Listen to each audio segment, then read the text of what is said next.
East বেঙ্গলের সায়ন ব্যানার্জিকে এবার নেবার জন্য একাধিক আইএসএল এর ক্লাব টার্গেট করছে। সেই বিষয়ে বিস্তারিতভাবে বলবো আজকের এই ভিডিওতে। তাছাড়া ইস্ট বেঙ্গল মোহনবাগান দল আবারও অভিষেক সিং টেকচামের পর আরেকটা খেলোয়াড়কে একসঙ্গে টার্গেট করলো।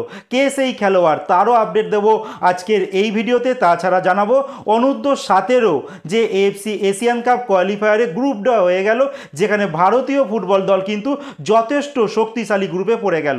সমস্ত খবর এক এক করে বলবো। তার আগে প্রতিদিনের মতো বলবো, খেলার আপডেট খবর পাওয়ার জন্য আমাদের চ্যানেলটিকে সাবস্ক্রাইব করতে একদম ভুলো না। তো চলো শুরু করা যাক আজকের প্রথম খবর।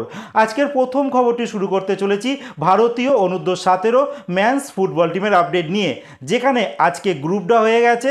যেখানে এএফসি এশিয়ান কাপ মূল পর্বে যাবার জন্য 8টা গ্রুপে দলগুলোকে ভাগ করে দেওয়া হয়েছে, যেখানে 3টি গ্রুপে আছে 6টি করে টিম, আর যেখানে 4টি গ্রুপে রয়েছে 5টি করে টিম। তো ভারতীয় ফুটবল দল যেই গ্রুপে পড়েছে সেখানে রয়েছে শক্তিশালী ইরান, প্যালেস্তাইন রয়েছে, লেবানন রয়েছে, আর আছে চাইনিজ তাইপে। কিন্তু ভারতের যেই গ্রুপের সমস্ত খেলাগুলো হবে ভারতের মাটিতে, গুজরাটের একা এরেনা স্টেডিয়ামে। তো তারপরও বলবো ইরান কিন্তু যথেষ্ট একটা শক্তিশালী টিম।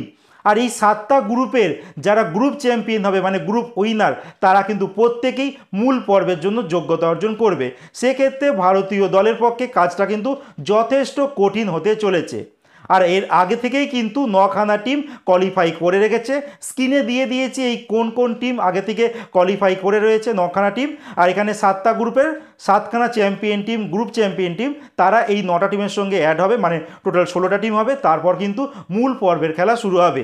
আর এই খেলাগুলো শুরু হতে চলেছে 22 থেকে 30 নভেম্বর। এর পরের যে আপডেটটি দিতে চলেছে ইস্টবেঙ্গলের সায়ন ব্যানার্জিকে নিয়ে। লাস্ট কয়েক বছর মানে 2023 থেকে কিন্তু সায়ন ইস্টবেঙ্গলের রিজার্ভ টিমের হয়ে অনেক ম্যাচ খেলেছে, প্লাস সিনিয়র টিমের হয়ে কয়েকটা ম্যাচ খেলেছে। আর এই খেলোয়াড়টিকে এবার নেওয়ার জন্য অনেক আইএসএল ক্লাব কিন্তু উঠে পড়ে লেগেছে। আর তার কাছে এই মুহূর্তে সবথেকে ভালো অফার রয়েছে পাঞ্জাব এফসি, বাট তার সঙ্গে ইস্ট বেঙ্গলের 2026 সালের অবধি চুক্তি রয়েছে। এবার দেখার বিষয় এই খেলোয়াড়কে পাঞ্জাব যদি ইস্ট বেঙ্গল থেকে নিতে চায়, সেক্ষেত্রে কিন্তু ইস্ট বেঙ্গলকে একটা ট্রান্সফার ফি দিয়ে নিতে হবে। আরও একটা দেখার জিনিস, ইস্ট বেঙ্গল সায়নকে ছাড়ে কিনা সেই দিকে কিন্তু নজর থাকবে। এরপরে শেষ যে আপডেটটি দেবো, এবার ইস্ট বেঙ্গল আর মোহনবাগান অভিষেক টেকচাম সিং এর পরে কিন্তু আরও একটা নতুন খেলোয়াড়কে একসঙ্গে টার্গেট করলো। লাস্ট ইয়ার দেখেছিলাম আপুইয়াকে দুটো দলই চাইছিল, কিন্তু আপুইয়া ধরা দিয়েছে মোহনবাগানকে। এই বছর আমরা দেখলাম অভিষেককে টার্গেট করেছিল, অভিষেক কিন্তু ধরা দিয়েছে মোহনবাগানে। এইবার আরও একজন তরুণ খেলোয়াড়কে কিন্তু টার্গেট করে নিল দুটো দল। এই খেলোয়াড়টির নাম হচ্ছে আমিল নাইম। আর এই খেলোয়াড়টি ইস্টবেঙ্গলের বিরুদ্ধে সিএফএল এর যে শেষ ম্যাচ হয়ে গেল, পুলিশ অ্যাথলেটিক ক্লাব ইস্টবেঙ্গলে খেলা ছিল, আর ইস্টবেঙ্গল এই টিমটার কাছে হেরে গিয়েছিল। আর এই টিমটার প্রথম গোলটা কিন্তু এই আমিল নাইমই করেছিল। আর এই খেলোয়াড়টিকে নেবার জন্য ইস্টবেঙ্গল আর মোহনবাগান সুপার জায়েন্ট দুইজনই কিন্তু কথাবার্তা বলতে শুরু করেছে। আর তাকে নেওয়া হবে যথাসম্ভব রিজার্ভ টিমের জন্য, মেইন টিমের জন্য নয়। এবার দেখা যাক কোন টিমে তিনি ধরা দেন। এখনও অবধি কিন্তু এই সমস্ত ক্ষেত্রে মোহনবাগান সুপার জায়েন্ট এগিয়ে থাকে। এবার দেখার বিষয় যে আমিল নাইমে কোথায় যায়, ইস্টবেঙ্গল নাকি মোহনবাগান।